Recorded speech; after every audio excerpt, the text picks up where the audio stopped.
Close your eyes and imagine. What if the things in life that cause us the greatest pain, the things that bring us grief, are challenges? Challenges designed to help us grow, to ultimately become what we were always meant to be. We feel like we've been buried, but what if, like a seed, we've been planted? And having been planted, we grow to become a mighty tree. Now, open your eyes. Open your eyes to this way of viewing life. Come with me as we explore your true, infinite, eternal nature.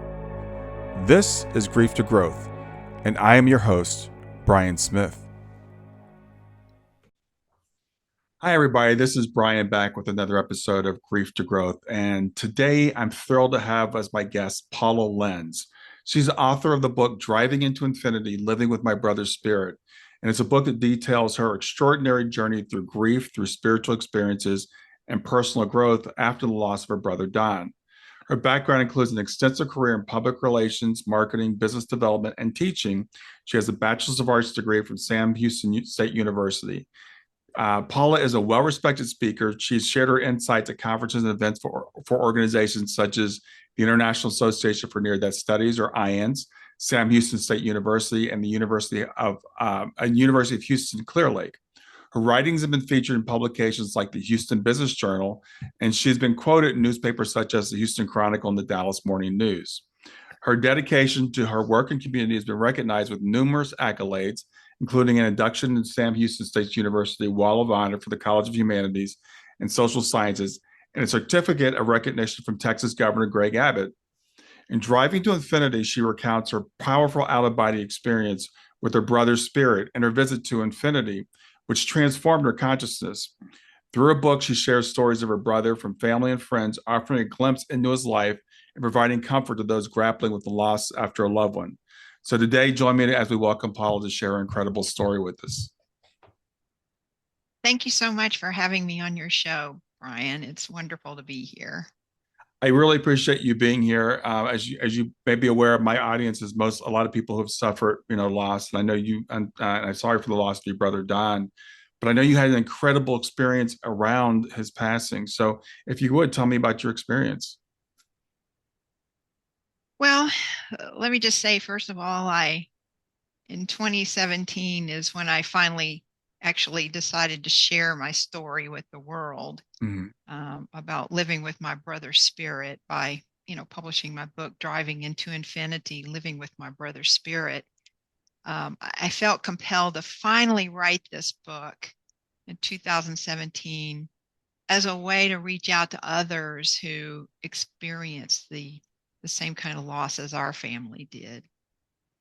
But my journey really began when I was 29 years old, and I began having this dream that recurred until the fall of 1983.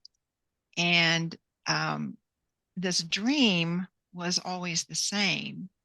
I was outside on these wide, expansive fields, and these large crowds of people were gathering there. And someone near me asked what was happening. And I replied that I heard it was the end of the world. And everyone was looking up into the sky at that moment. And suddenly there appeared Jesus. And in that moment, when that happened in my dream, I doubled over, almost falling down to the ground. And I was experiencing the worst pain that I'd ever had in my life. And it was heartfelt suffering and agony beyond words. And as I doubled over in this dream, I kept saying, but it isn't supposed to be this way. I thought that the end of the world was supposed to be joyous. And then the dream would end suddenly. And I had absolutely no idea what this dream meant. But fast forward here to Friday, October the 7th, 1983. And I was attending the Greek festival in Houston with many of my friends. And this was a festival that was held every year at the Greek Orthodox Church near downtown Houston. It was a very popular and crowded event. And at that time, my husband, Michael, planned to join us there at lunchtime. But sooner than expected, I spotted Michael making his way through the throngs of people and the crowd in the annex there. And I was really happy about that. I thought, well, great. He left work early and that's great. But as I smiled and waved at him when he got closer, I saw his face and I knew that something was terribly wrong. I had never seen him look that way. And when he caught up to me finally in the crowd, he put his hands on my arms and he looked straight into my eyes. And in a trembling voice, he said, Donnie was killed in an accident this morning. Of course, Donnie being my brother. Hmm. And then his face crumpled as he spoke those words to me. And when I was told this, I had this vision of the earth just falling, falling, falling, and crashing at my feet. And then I slumped down toward the ground, just crying and screaming, no, no, no. But that day, I understood what my recurring dream was conveying. In fact, it was showing me the setting, which was this Greek festival at this church. And, you know, we were all outside at this festival. And it showed my emotional reaction to the news of my brother's death. And prior to that, I had never had a precognitive dream before. But my feelings over this loss, I was completely destroyed, as was my whole family. But the grief was just completely unbearable. Mm. I just didn't know a human being could cry so many tears. And then at my brother's funeral, I wondered how I could possibly continue living after this. So 3 days after my brother's funeral, Donnie came back to me while I was driving, and I was driving his personal truck because he was killed in a company truck, and I was staying in my hometown to help my parents, and I was taking some funeral flowers actually out to my grandparents, and so the only vehicle I had access to was my brother's personal truck. Mm. And the trip there takes to my grandparents takes about 10 or 15 minutes. But halfway there, as I'm driving, um, suddenly this strange thing began happening to me. I suddenly developed 360-degree vision. I could see everything in all directions as I was driving. And at that moment, I became aware of someone behind me on the right side. And it, at that moment, I realized that it was my brother, and he had his hand on my shoulder. And I could hear him speaking to me telepathically. And Donnie's body was made up of a series of light points. That's the only way I know how to describe that.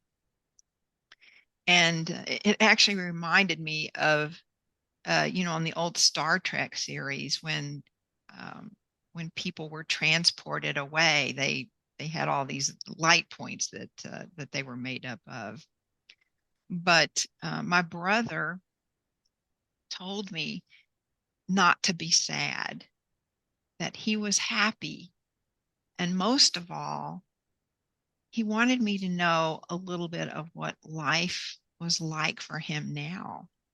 And he explained to me that he was on another plane of being and that it had simply been time for him to leave. And so at this point, I became aware that I was no longer in my body, but I existed only in a state of consciousness. And I was no longer aware of driving the truck. And so instead, I saw initially this kind of landscape very briefly, which I can only describe as like outlines of some trees and countryside. But after that, my entire focus was on actually experiencing infinity and eternity and being out in the middle of the universe. I could see all the stars and everything. But throughout this entire experience, my brother stayed with me. And so, with no actual body restricting me any longer, I felt that I was one with the universe, with my brother out in the center of the universe. And I was totally one with peace and all knowledge in the universe. But most of all, I was one with the energy of love or spirit that is everything in the universe. And I came to understand that we are all one with this energy of love and everything else as well. And I understood that this spirit, this love, is the all encompassing, caring, and creative element of the universe. And I also came to know in this state of being with my brother that there's no separation of, of anything from this all encompassing spirit. And all we have to do is open up to spirit, open up our consciousness, allowing this supreme consciousness and love into our own lives. And I loved being in this state of consciousness only, this freedom. And I did not care one thing about going back to my body um, or my life. For me, being in this state of being, this was a natural state. And I just had no desire to do anything else except to experience more of this state of being. And it was home to me. And so although I felt that my brother communicated some other information to me while I was in this state of being, when I returned to my body eventually, I couldn't recall everything that he had told me, but I now believe that, I wasn't meant to recall everything, that perhaps he was sharing information with me about, future events in my life.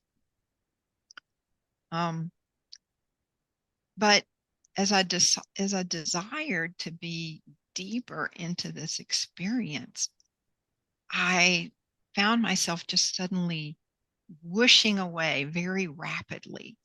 I could hear this rushing sound. And within an instant, however, my brother's energy or spirit, I'll say, began pushing down on me where my shoulder was or would be associated with physical form. And he said to me, "No, you can't go yet. It isn't your time." And with a feeling of a thud, I felt myself suddenly landing back into my physical body. And I realized that I had, even while I was out of body like this, that I, of course, had continued driving the truck. I actually had made a turn during that time onto this other roadway that led to my grandparents' house. And so for the rest of that day, I I was just in this state of bliss. It just continued for me. But I didn't tell anybody about what had happened to me. But the next day, after this experience, I just fell back into this really deep grief because I just missed him so much. But my life, my consciousness, my view of life on earth was never the same after this experience I had. I mean, I had been the oneness with the universe and spirit and all that is. And and that state of being is a very difficult thing to express.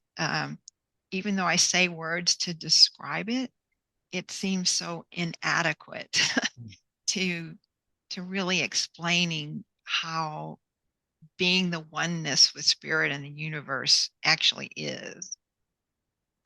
But I've never forgotten how that felt, of course.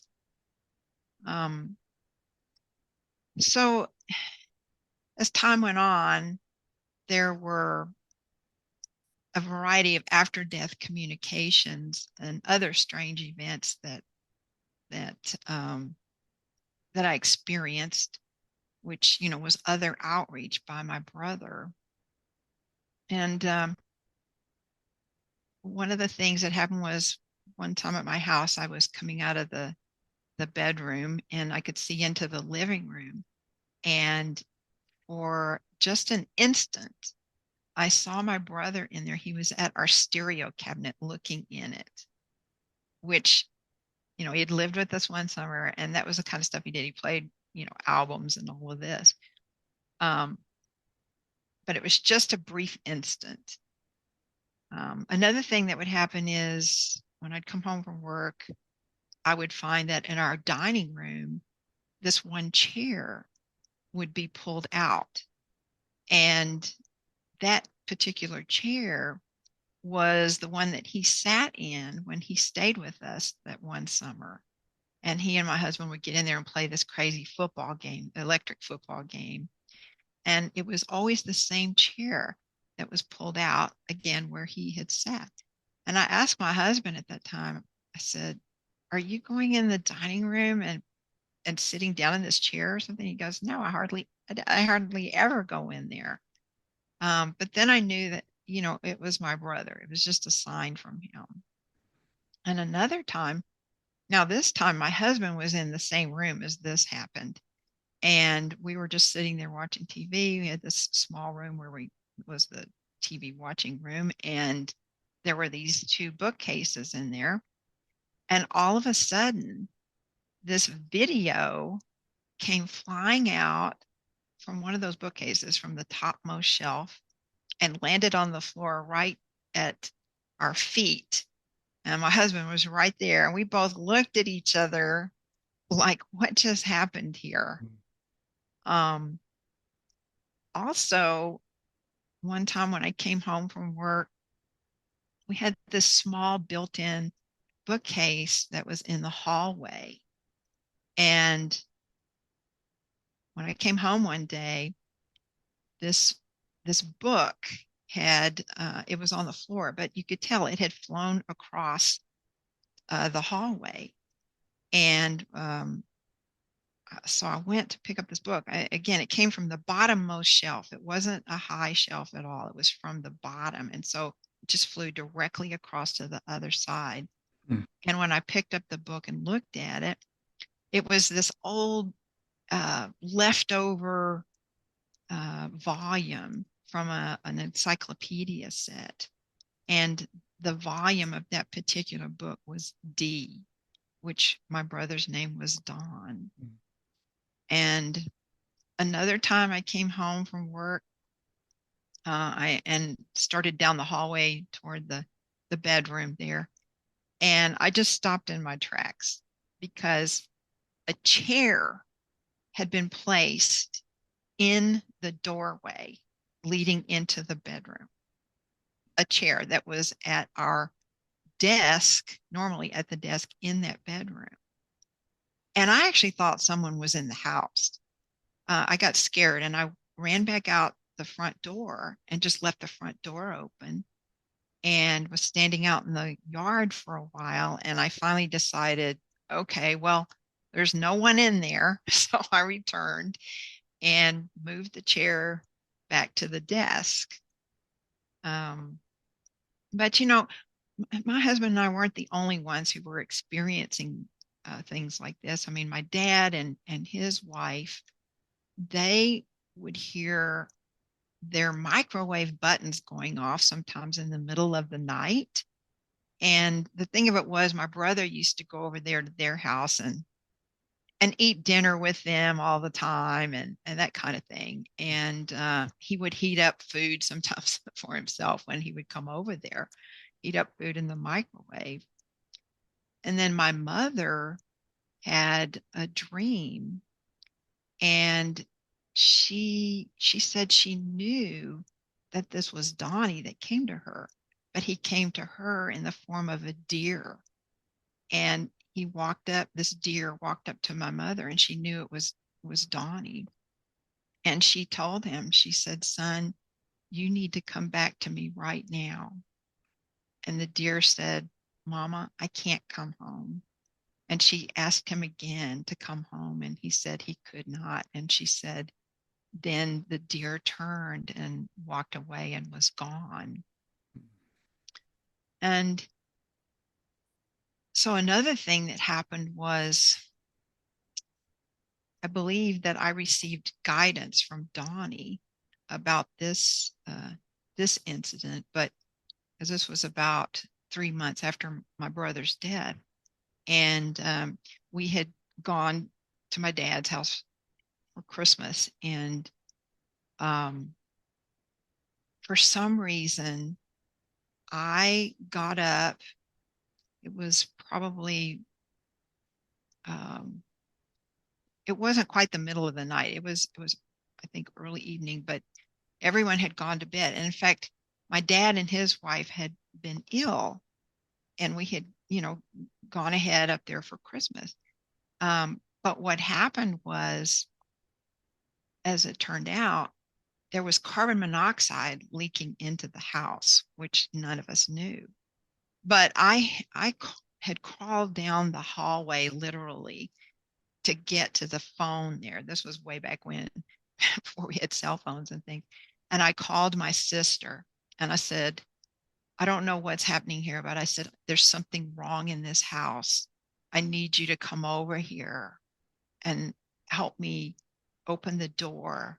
And so she did drive over that night, and we left the front door open. And the next day, my dad discovered that the face of the door on this furnace had fallen off. And what was happening was it was taking all the oxygen out of the house. So we were all literally suffering and dying from carbon monoxide poisoning. And again, this was something that came through, I'm certain, from my brother that saved our lives. Um, and so part of, my journey has been that, after I had uh, these experiences, the out of body experience into infinity with my brother, I had all these things that developed this intuition and kind of knowingness in life. And also, when I walk along the street, if I'm out walking, on the street at night, as I walk past street lights, the light will go out. And once I pass by, the light comes back on. So I think that that's like some sort of electromagnetic effect. that I have on street lights. But another wild thing that happened to me after, having had this experience is this friend of mine who worked for me at the time. She came into my office, sat down, and started talking with me. And all of a sudden, spontaneously, I see this friend of mine's aura. And she had this huge purple aura all around her. And this aura, the energy that it was emitting made my eyes start watering. And she's looking at me like, what's happening here? And I told her, I said, I, I don't know how to tell you this, but I'm seeing this giant purple aura that's developed around you. And I said, it's causing my eyes to water. I said, you're going to have to leave my office. I said, go to your office and call me on the phone. So as soon as she started walking out, then, all the eye watering and everything stopped. But as soon as she called me on the phone, it started all over again. And so these kinds of after effects, long after, the event of having had out of body with my brother, these are the kinds of things that I developed. And just a variety of different things and knowingness um, and then the other thing that I had happened not too long ago was, if a person is talking with me about the loss of a loved one, um, sometimes I've suddenly been visited by that person that they're talking about. And sometimes they give me messages to convey to, the person that I'm talking with. And so, in my life, I'm continuing to kind of integrate all these after effects, I guess you could call it, from my experience. But, I share this story to help others. But again, this is not something I talked about um, until I retired. And that was when, I decided to write my book and share all of this, because I just said, well, if people want to think I'm crazy, that's their issue because this is what happened, all these years. And so, I've developed, and this is on my website, but I developed what I call engaging in this meld into spirit technique.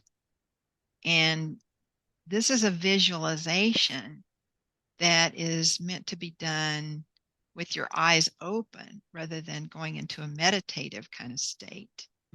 And it's about being the oneness of spirit or the universal energy of love. So if you don't mind, I'll just read through the process here. Awesome. Yeah, please. And if people, want to try to do this as I'm going through it, that's great. Again, this is, on my website, but it's good to think of this process, this visualization as though you're viewing, something using a microscope. But this visualization for the meld into spirit technique, and here's the instruction for that. So take a deep breath and just relax. Now, in your mind's eye, imagine and see everything around you blurring and blending together. There are no more edges to anything. Everything is becoming all the same white light, particles of light floating and merging. Now imagine the light expanding out beyond Earth, further and further out, into the entire infinite universe, encompassing all. Everything becomes the light and on out into infinity. As this process continues, feel how easy it is to let go of all judgment of people or issues of life. It all falls away, released easily and completely. When we feel through our heart completely free, then we easily experience being one with the universal consciousness of spirit, of the all that is. Just relax into that supportive, loving feeling. No separation of anything. You are safe. You are loved. Left behind are any human earthly worries. We are now completely one with the love, the light, the universal consciousness, as are all things. Feel the freedom, the wholeness, the peace that passes all understanding. No separation of anything. This is home, the all that is. All is well, always has been, and always will be in the space of oneness. Nice. Thank you. Yeah. So, Paula, when you had this experience, this was in, you said 1983, I believe, right? So, Yes. we had just started hearing about near-death experiences, and it sounds a lot like that. What did you think had happened to you when this happened? Well, I didn't know, and I certainly had no idea that that sort of thing could happen. So for me, during that time or after that, I began seeking out books, all kinds of books that I could find and read about any kind of experiences related to consciousness like this. Mm-hmm. And so that's kind of how I started out trying to figure out what had happened. And you know, Dr. Kenneth Ring had written some books, and I read those and just started down the pathway of finding and reading everything I could get my hands on about any of these kinds of experiences. And so that's how I came to understand, I'll say, that these kinds of things can and have happened to other people. And I just continued from there. I eventually, joined International Association for Near Death Studies, IANS. I've been a speaker for them. So I've been involved with that group for a long time. Um, you know, Having been raised Baptist in the Baptist church, um,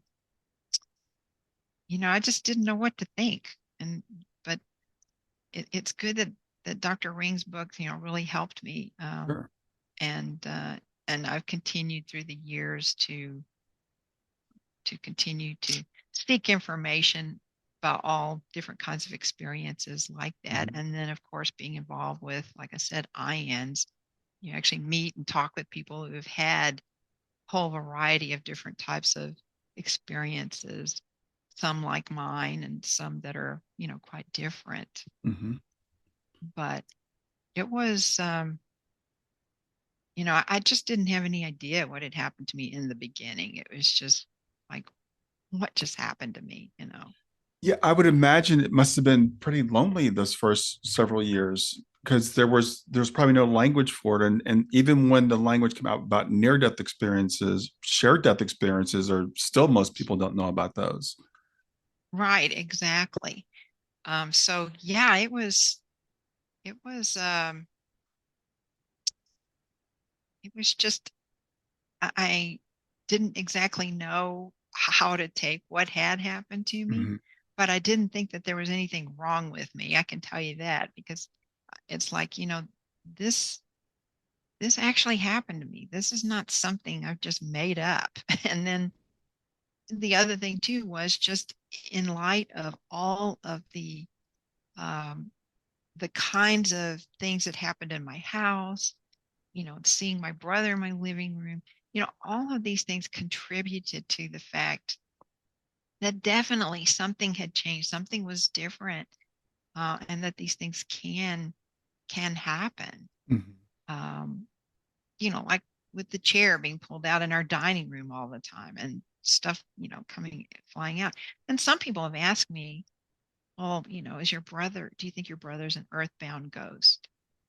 And I said, no, that's not what he is. Right, It right. actually kind of offends me, I'll say, I understand. that Yeah. people ask that.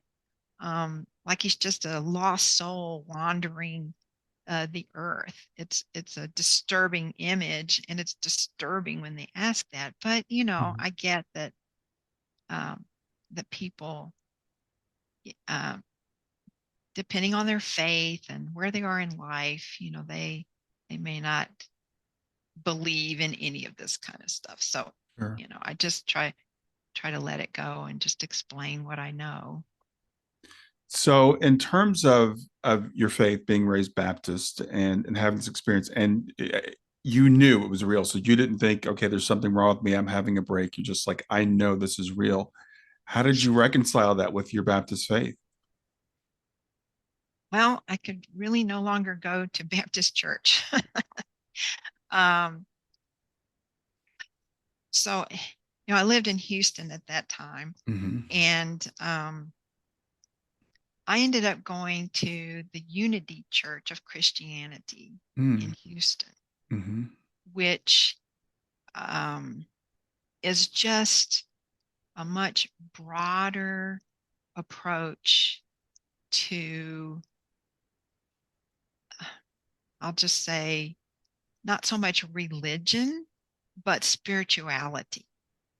And by that church focusing more on the spirituality aspects, you know, there's there's just such a lot more room for my kinds of experiences to be Sure. included in part of spirituality, versus, again, um, to me, the word religion ends up putting, in my mind anyway, I'm sure it's not this way for everyone, but um, it's almost like it puts these boundaries and limits. Every denomination, it seems like, has their beliefs and kind of their rules and regulations about what they believe versus what's not true. And um, spirituality doesn't do that. Spirituality is an openness of what can happen, how spirit can reach you in different ways. And, in my mind, this is all part of spirituality, the way this happened. And so it just totally and completely changed my understanding of that aspect of connecting with the oneness versus just being in a religion. Mhm. It changed the way I looked at everything. Yeah, and just this is kind of a personal aside. When you mentioned about your dream and about you seeing Jesus coming back. I was raised in a fundamentalist church, and we were taught about the rapture, and that's what it reminded me of, and which always terrified me. And it's interesting, in your dream, you said that it's not supposed to be this way. It's supposed to be a joyous occasion. So I could totally relate to that feeling of I guess terror of the end of the world. But it's interesting how that imagery is what was in your dream about your brother's passing. Yes, it was really interesting. And again, I had that dream many times. Hmm. And it's interesting to me. I think in some ways it was meant to, at some level, potentially prepare me Hmm. for what was coming up, trying to let me know that there was going to be this major change. Although, again, I had no idea what it meant, and that I had this kind of over and over again. Um, and but I don't think anything could have prepared me, for the loss of my brother. Right. Um, it was because we grew up together, and we had a lot of camaraderie, and he was very funny. Um, he had so many friends, and my brother never did anything against anybody. He was just a great guy. Hmm. And his loss to us was, yes, it was the loss of my brother, but it was the loss of a good friend too. Sure. Sure. Because, as I said, with us growing up together, we had all these adventures, um, and one time I almost got us killed. Uh, I I was probably 8 or 9. Um, I was probably around 8 because my brother would have been 4. And we were out in the neighborhood. You know, the ice cream man would come through the neighborhood. Hmm. And, we'd gotten some money from my mother. And so we crossed the street, and there were other kids coming up, get snow cones and ice creams and things like that. And um, so when we got our ice cream, I was holding my brother's hand, but we walked around the front of the ice cream truck instead of going around the back where we could see more. And as I'm busy eating my ice cream, holding my brother's hand and he's standing to the left of me, and we step out from in front of this ice cream truck, Hmm. this car coming through the neighborhood. Thank God it was just a small neighborhood street, but this poor woman, we stepped almost right out in front of her car, and she managed to stop before she hit us, but it was like an inch from my my brother's leg there. Wow. And um, I think back on that event, and I just think, oh my God, I almost got us killed back then, but it just wasn't meant to be. Hmm. And it's odd how in life there are so many different times where you could have been killed, or you know something, and yet you're spared. And and there are, I guess, reasons for that, obviously. But that was something I never forgot. And of course, so relating that to when my brother got killed in this accident, I felt like, why wasn't I there to protect him? Because I had been the big sister all those years, Sure. protecting him and Sure. looking out for him in the neighborhood and things like that. And that was one of the first feelings I had was, oh my God, I wasn't there. Why wasn't I there? Sure. And yet, I mean, he was a grown man and living his life and all of that. And that was, not only had I lost my brother, but then I had that whole total kind of feeling going on. not not that I mean, I knew I wasn't responsible for him anymore, but having been the big sister all those years, Hmm. uh, I just couldn't, I just couldn't deal with it. It was, Sure. it was just really, I don't know even how to put words to it. I guess for anybody who's lost somebody they love, they can understand Yeah. when it's just something out of the blue like that. Yeah. You know, in our minds, we're always gonna live to be old people Yeah. and just die a natural death or whatever. Yeah. Well, thank you for sharing that, Paula. That's a very important point. When you lose someone like a sibling or a child, someone that close, and just to to kind of emphasize your point, my daughter was Shayna was 15 when she passed away, and my older daughter Kayla was 18, and Kayla was away on vacation. Shayna passed away here at our home. And I remember Kayla saying something like, "Well, if I had been home, I could have saved her because she died in her sleep. I could have saved her because I'm a trained lifeguard." So she took on that guilt, on herself. So we project this thing on ourselves as parents or as big brothers or big sisters, that we're somehow responsible. So again, thank you for sharing that, because I know a lot of people listening can relate to that. Yeah, well, that's an interesting experience that you're sharing too. I mean, um, it, yeah, it just shows you how, um, at some point when you're in a situation like that, you're right. You do want to take that on, like, oh my God, I should have been there. I should have Mhm. been able to do something about that.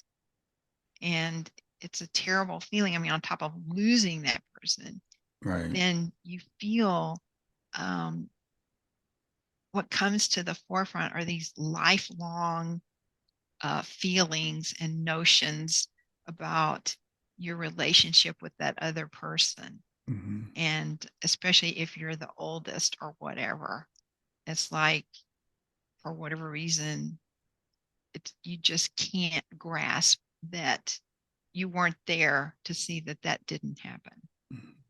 Yeah. So, what are your thoughts? And you mentioned it's interesting you bring up the point when you were younger and you had that incident, and we are spared sometimes. Do you think it was Donnie's time to go? Do you think we all have a time that it's our time and there's nothing that can be done about it? Or what are your thoughts on that? Well, in fact, yes, I do think we do just have our time that comes. Because my brother told me, he said, I don't want you to be sad. Uh, it was simply time to go. That's what he said.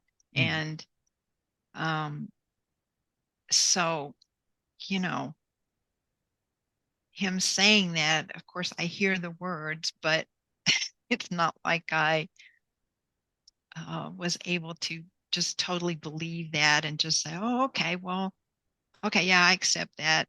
Sure. It was just your time. No, in fact, I don't think I've ever um, come to terms about that. Mhm.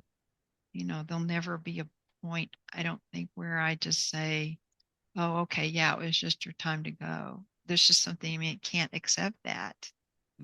And,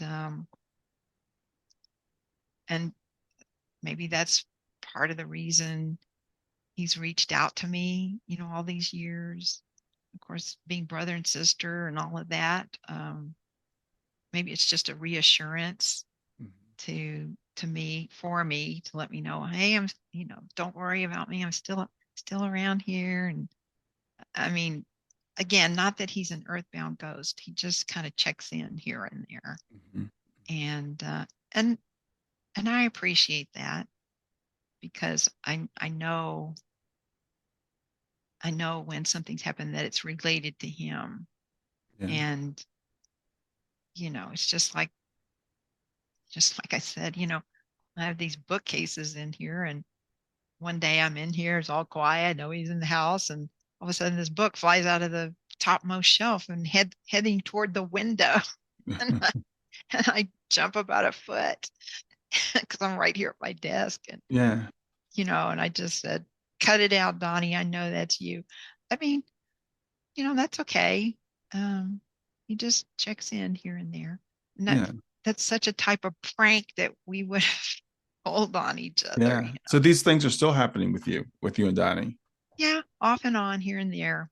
Yeah, Not all the time, right.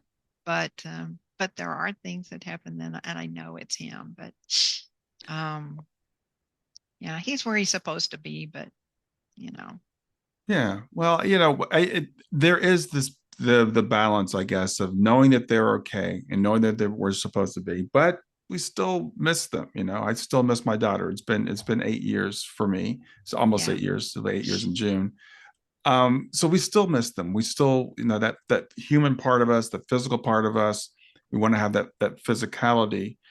Um, but it is tempered, I think, somewhat by knowing that they're okay, and they do check in on us every once in a while. And it's sad that people say things like, "Are they earthbound?" People, they say things and they don't realize how much they can hurt. And it doesn't mean that they're earthbound, because when we are multidimensional beings, and our loved ones and spirits can be more than one place at a time, and they can check in on us, and they can check in on us even while they're doing other things. So we're much more powerful than we realize when we're in our bodies. We're the ones that are bound, if anything.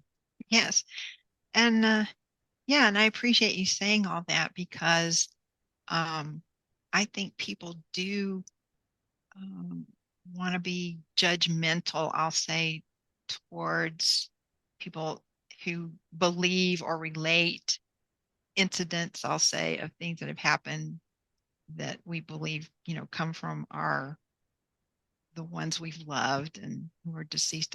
I think, and especially in cases of where they were younger and they left our lives Mm-hmm. unexpectedly. Mm-hmm. I expected to be growing old with my brother, and that didn't happen. And so yeah, it's comforting when you get little signs here and there. Again, it doesn't happen all the time or anything like that. But through the years, there have been things, and it is comforting. Yeah. And it. I don't fear death. I fear more getting hurt in this life to the point where you can't walk or do whatever, versus the idea of dying and moving on is, I don't find that idea scary. Yeah. I find that it will be, you know, when you're released from this physical form, then it'll be back to experiencing the oneness and the love that is, the universe. And, um, I don't know all of what lies beyond here, but I feel like um, there will be a lot of joy in terms of reconnecting with many people, and probably not just people from this lifetime, but potentially other lifetimes that we may have experienced. Yeah, I absolutely think so too. So I'm curious, when I know you didn't share this publicly up until fairly recently. Um, did you share it within your family? Did you share it with your husband and your family, or was it just you that knew about it? Well, I did share it um, within my family, Okay. and I had one or two close friends way back when that I shared it with. But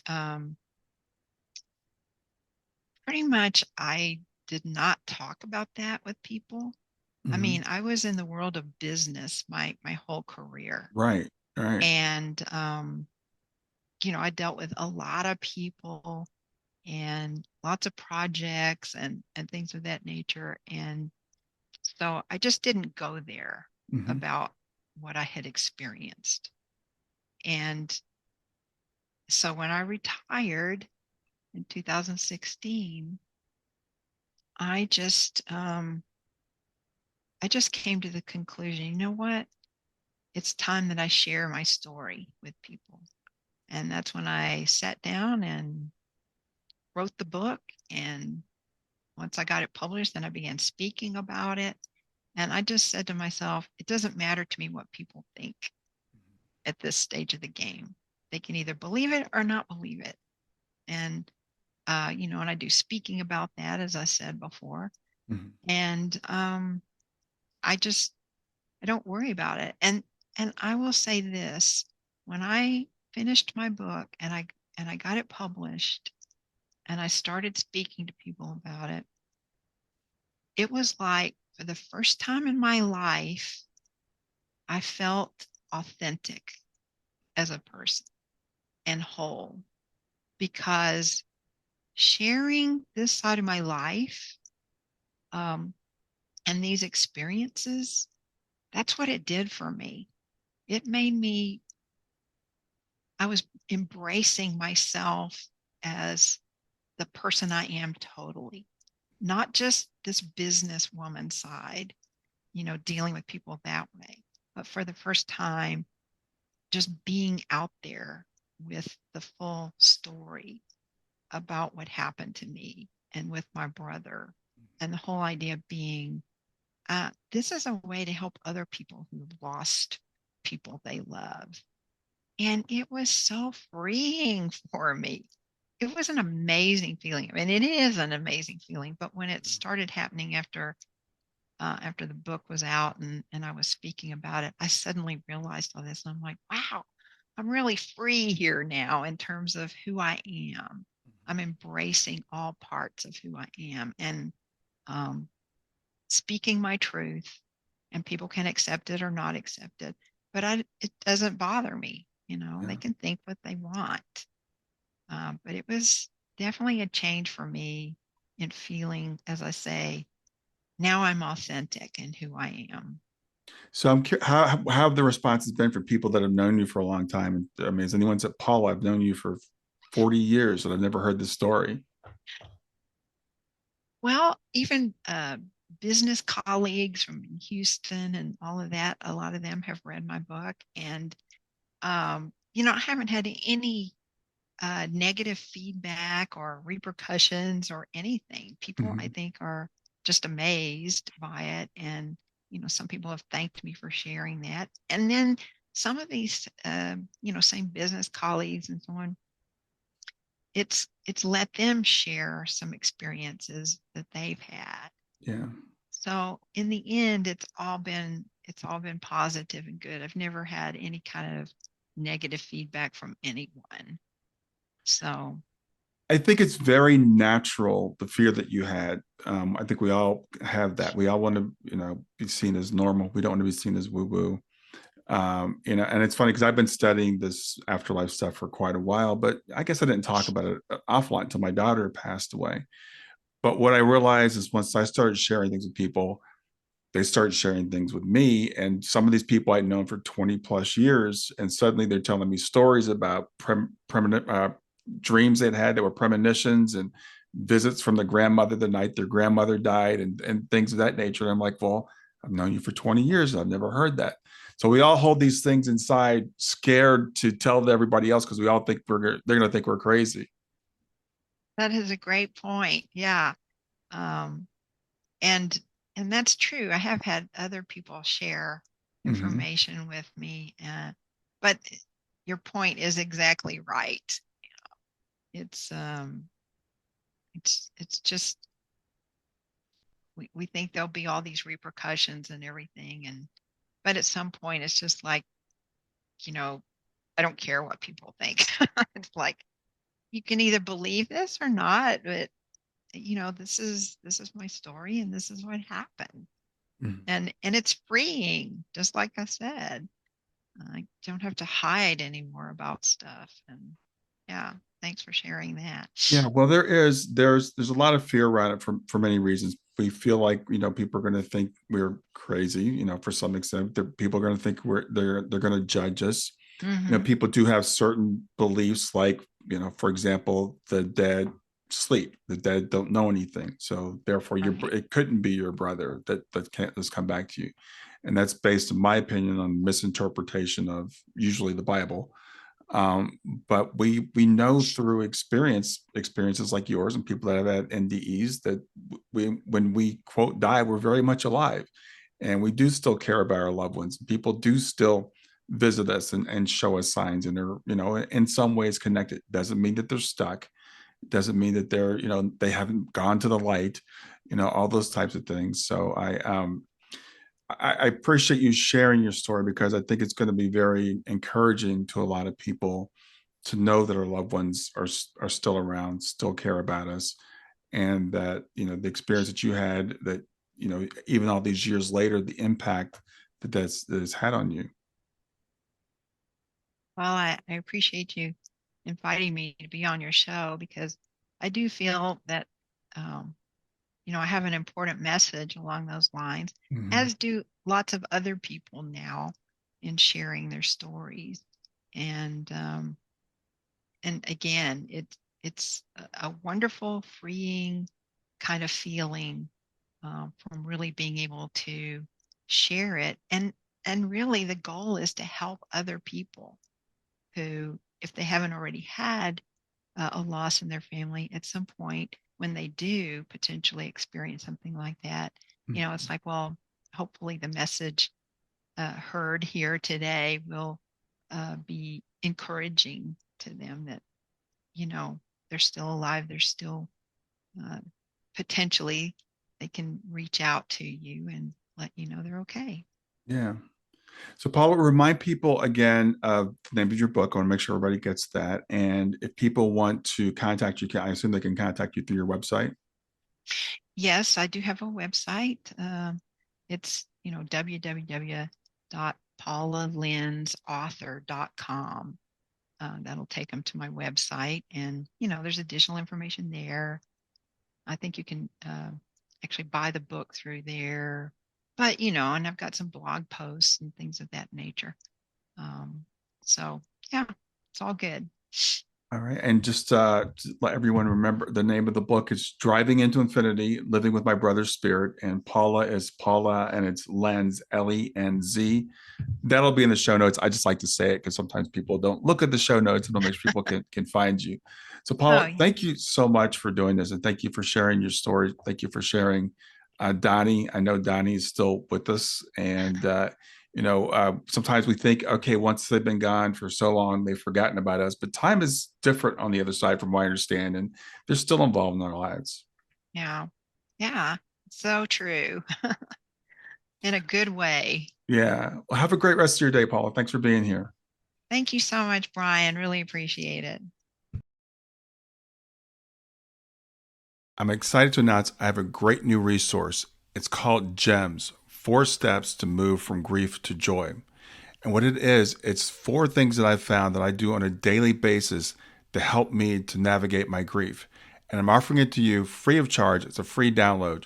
Just go to my website, www.grieftogrowth.com/gems, GEMS, and grab it there for free. I hope you enjoy it.